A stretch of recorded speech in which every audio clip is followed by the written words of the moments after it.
Hi,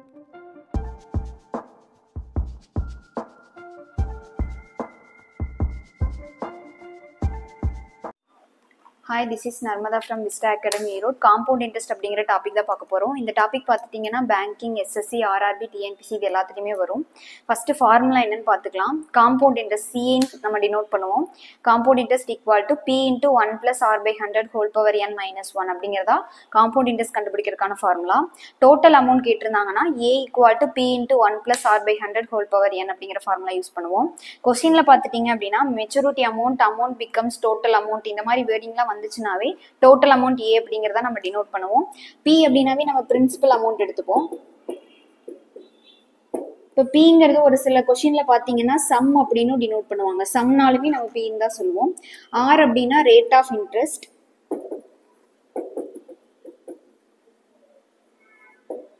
என் அப்படி small என்னாலும் capital என்னாலும் நம்பர் ஆஃப் இயர்ஸ் அப்படிங்கிறத டினோட் பண்ணுது. இதெல்லாம் தான் இதோட நோட்டேஷன்ஸ்.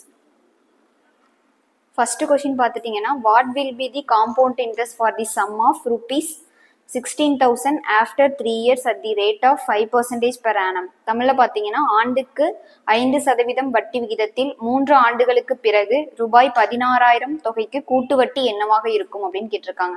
இப்போ காம்பவுண்ட் இன்ட்ரெஸ்ட் தான் என்னன்னு கேட்டிருக்காங்க. அப்போ அதை தான் நம்ம ஃபைன் பண்ணணும். இப்போ ஃபார்முலா யூஸ் பண்ணி ஃபர்ஸ்ட் நான் உங்களுக்கு ஃபைன் பண்ணி காட்டுறேன். அதுக்கப்புறம் ட்ரெடிஷ்னல் மெத்தட் யூஸ் பண்ணி எப்படி ஃபைன் பண்ணுறேன்னு சொல்லித்தரேன். அப்போ compound interest equal to P into 1 + r/100 whole power n - 1 அப்படிங்கிறதான ஃபார்முலா. அப்போ காம்பவுண்ட் இன்ட்ரெஸ்ட் ஈக்குவல் டு பியோட வேல்யூ என்ன கொடுத்துருக்காங்க, 16,000 அப்படின்னு கொடுத்துருக்காங்க. அப்போ அதை அப்ளை பண்ணிக்கோங்க. 1 + ஆரோட வேல்யூ பார்த்தீங்கன்னா ரேட் ஆஃப் இன்ட்ரெஸ்ட் வந்து 5% கொடுத்துருக்காங்களா. அப்போ 5/100 whole power number of years பார்த்தீங்கன்னா என்ன கொடுத்துருக்காங்க, 3 இயர்ஸ்ன்னு கொடுத்துருக்காங்க. அப்போ 3ன்னு அப்ளை பண்ணிக்கோங்க. -1 அப்படின்னு போடணும். இப்போ 16,000 அப்படியே வச்சுக்கோங்க. இனி இதை சிம்பிளிஃபை பண்ணிங்கன்னா என்ன கிடைக்கும் அப்படின்னா 105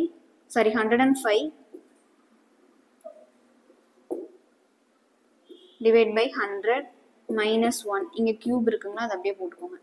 அப்போ 105 கியூப்னா இப்போ இதை கேன்சல் பண்ணலாம்ல. இதை கேன்சல் பண்ணிங்கன்னா 5 டேபிளில் கேன்சல் பண்ணால் இது 21 வரும், இது 20 வருங்களா. 16,000 இப்போ 21 கியூப்னா என்ன வரும் நம்மளுக்கு, 9,261 அப்படின்னு கிடைக்குங்களா. டிவைடட் பை 20 கியூப் அப்படின்னா 8,000 -1 அப்படின்னு அப்ளை பண்ணுவீங்க. அப்போ 16,000 இதை சிம்பிளிஃபை பண்ணீங்க அப்படின்னா இதை சப்ராக்ட் பண்ணீங்கன்னா 1,261 டிவைடட் பை 8,000 அப்படின்னு கிடைக்குங்களா. இப்போ 0 கேன்சல் பண்ணிக்கலாம். 1 8s are 8, 2 8s are 16 அப்படின்னு வரும். இப்போ இதை மல்டிபிள் பண்ணீங்க அப்படின்னா 2522 அப்படின்னு கிடைக்கும்.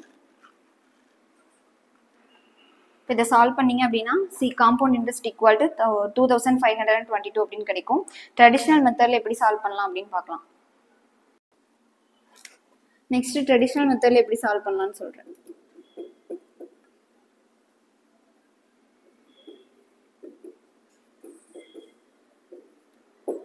இந்த மெத்தடில் பார்த்துட்டிங்கன்னா பிரின்சிபல் அமௌண்ட் என்ன கொடுத்துருக்காங்க, 16,000 அப்படின்னு கொடுத்துருக்காங்களா. இப்போ இந்த 16,000ல் ரேட் ஆஃப் இன்ட்ரெஸ்ட் என்ன கொடுத்துருக்காங்க, 5% கொடுத்துருக்காங்க. இப்போ இதில் 5% எவ்வளோ அப்படின்னு பார்க்கணும். நார்மலாக நம்ம சிம்பிள் இன்ட்ரெஸ்ட்டுக்கு 1 இயருக்கு எப்படி கண்டுபிடிப்போமோ அதே மெத்தட் தான் காம்பவுண்ட் இன்ட்ரெஸ்ட்க்கு வரும். அதாவது சிம்பிள் இன்ட்ரெஸ்ட்டுக்கும் காம்பவுண்ட் இன்ட்ரெஸ்ட்க்கும் 1 year rate of interest rate எப்பவுமே ஈக்குவலாக இருக்கும். அதுக்கப்புறம் வரதான் நம்ம என்ன பண்ணிப்போம், இதோட கம்பைன் பண்ணி வரதால நமக்கு வேல்யூஸ் சேஞ்ச் ஆகும். அதர்வைஸ் பார்த்தோம்னா 1 இயர் ரெண்டுக்குமே ஈக்குவலாக தான் இருக்கும். அப்போ இங்கே 16,000ல் 5%னா 10%னா 1,600 கிடைக்குங்களா. அப்போ 5% அப்படிங்கும்போது 800 அப்படின்னு கிடைக்குதுங்களா.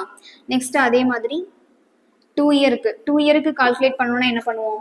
இப்போ 16,000ல் 1 இயருக்கு வந்து 800 அப்படிங்கிறது காம்பவுண்ட் இன்ட்ரெஸ்ட்டாக கிடச்சிருக்கு அப்படின்னா அதை போய் இங்கே ஆட் பண்ணிக்கோங்க. இப்போ ஆட் பண்ணிங்கன்னா என்ன வரும், 16,800 அப்படின்னு கிடைக்குங்களா. இதில் 5% பார்க்கணும். இப்போ இதில் 5%னா எவ்வளோ வரும், 10% அப்படின்னா 1,680 அப்படின்னு கிடைக்கும். இதில் பாதி தானே 5%. அப்போ இதில் பாதின்னு பார்த்துட்டோம் அப்படின்னா 840 அப்படின்னு கிடைக்குங்களா. அப்போ இது வந்து ஃபர்ஸ்ட் இயருக்கான இன்ட்ரெஸ்ட், இது வந்து செகண்ட் இயருக்கான இன்ட்ரெஸ்ட். இனி இந்த இன்ட்ரெஸ்ட்டை இந்த அமௌண்ட்டோட ஆட் பண்ணிக்கணும். அப்போ ஆட் பண்ணிங்கன்னா என்ன கிடைக்கும், 3 இயருக்கு அப்படின்னு பார்க்கும்போது இதை ஆட் பண்ணோம் அப்படின்னா 0 4 6 1 இப்போ 7.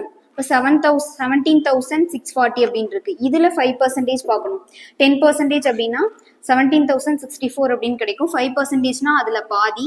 அப்போ 882 அப்படின்னு கிடைக்குமா? அப்போ 882 அப்படிங்கிறது தான் தேர்ட் இயருக்கான காம்பவுண்ட் இன்ட்ரெஸ்ட் அப்படின்னு கிடைக்கும். இப்போ நம்ம 3 இயருக்கும் ஆட் பண்ணாதான் மொத்த காம்பவுண்ட் இன்ட்ரெஸ்ட் என்ன அப்படின்னு கிடைக்கும். இப்போ இன்ட்ரெஸ்ட் ரேட் கண்டுபிடிக்கணும், இந்த 3 ஆட் பண்ணிக்கோங்க. இப்போ ஆட் பண்ணால் என்ன வரும்?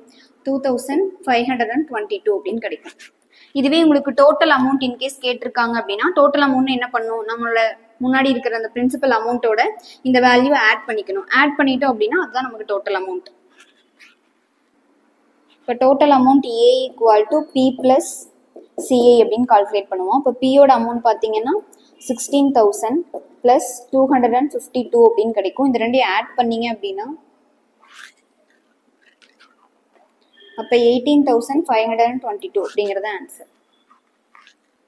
இப்போ இந்த ஃபர்ஸ்ட் கொஸ்டின் வந்து ஃபார்முலா மெத்தட்லேயும் சால்வ் பண்ணி பார்த்துருக்கோம். இப்போ ட்ரெடிஷ்னல் மெத்தடும் பார்த்துருக்கோம். உங்களுக்கு எது ஈஸியாக இருக்கோ அந்த மெத்தட் யூஸ் பண்ணி சால்வ் பண்ணுங்கள்.